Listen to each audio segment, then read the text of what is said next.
Lauren Ashley's life was supposed to be just beginning. Instead, it ended in a way that no one in her quiet Massachusetts town could ever have imagined, and at the hands of the one person she once trusted most. It started with a phone call no parent should ever receive. Late one summer night, Malcolm Ashley learned that his daughter's red Jeep had been found abandoned near the city beach, windows down, her belongings still inside, but Lauren was nowhere in sight. With a flashlight shaking in his hand, Malcolm walked the shoreline, calling his daughter's name into the darkness. Each wave that broke felt like a ticking clock.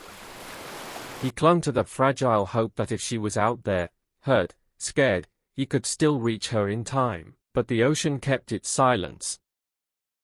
To understand the tragedy that followed, you have to go back to where it began, long before that night, long before the horror that would haunt two families forever.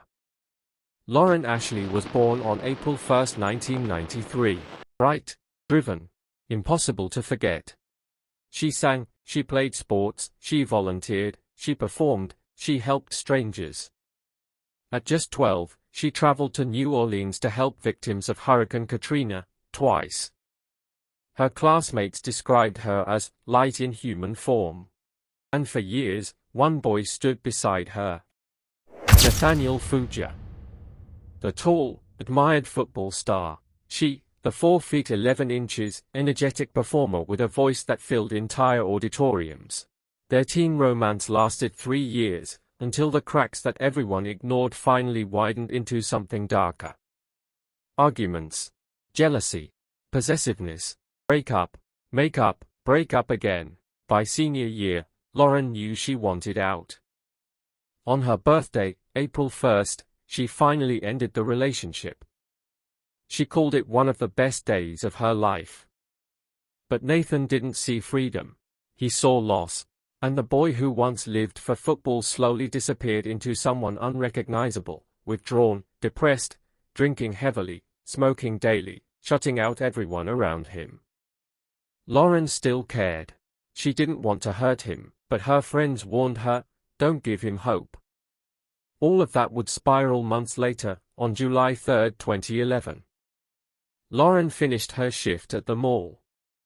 Cameras captured her riding the escalator up, then leaving at 6:45 p.m., talking on the phone. That call was to Nathan. She promised to stop by his house for 5 minutes. Just to check on him. Just to be kind. She never told her friends. She never told her parents. At 7:05 p.m., Lauren texted him one word. Here. It would be the last message she ever sent. She entered the garage with him. And she never walked out. Hours later, her Jeep was found abandoned at the beach. Inside were her laptop, her bag, everything except her. Police questioned Nathan. He claimed Lauren had stopped by quickly, never got out of her car, and left. But the truth was already unraveling. At sunrise, a cyclist spotted something floating in a marsh 5 miles from town. When she stepped closer, her worst fears were confirmed. It was the body of a young woman. Lauren Ashley. Slashed throat. An elastic cord tangled in her hair.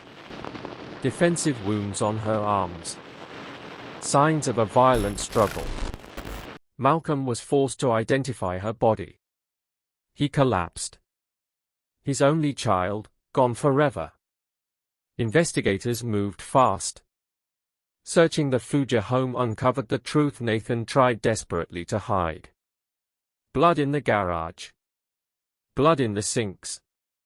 Blood on clothes in the attic. Mud-covered shoes that matched the marsh. Lauren's blood on his boots. Clothing he had attempted to clean.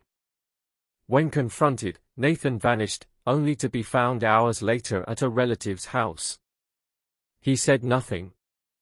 But to his cousin, he had whispered one chilling line. They'll never find the murder weapon. During trial, his defense claimed insanity. Depression, football head injuries, a manic episode, but prosecutors laid out the truth with brutal clarity. Nathan called Lauren repeatedly. He lured her to his house while his parents were away. He strangled her with a cord in the garage. He slashed her throat. He drove her Jeep to the beach. He dumped her body in a swamp. He cleaned the scene.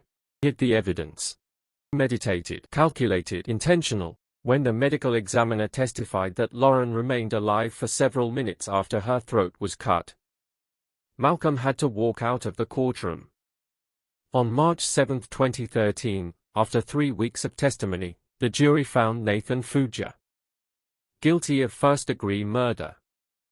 Life in prison, no parole, no second chances. As the sentence was read, Malcolm Ashley did something extraordinary. He walked across the courtroom and embraced Nathan's parents, because in this tragedy, both families lost a child. Today, Lauren's parents dedicate their lives to educating young people about breakup violence, jealousy, control, and early warning signs that too many ignore. Their message is simple: if it feels unsafe, it is unsafe, and love should never require fear.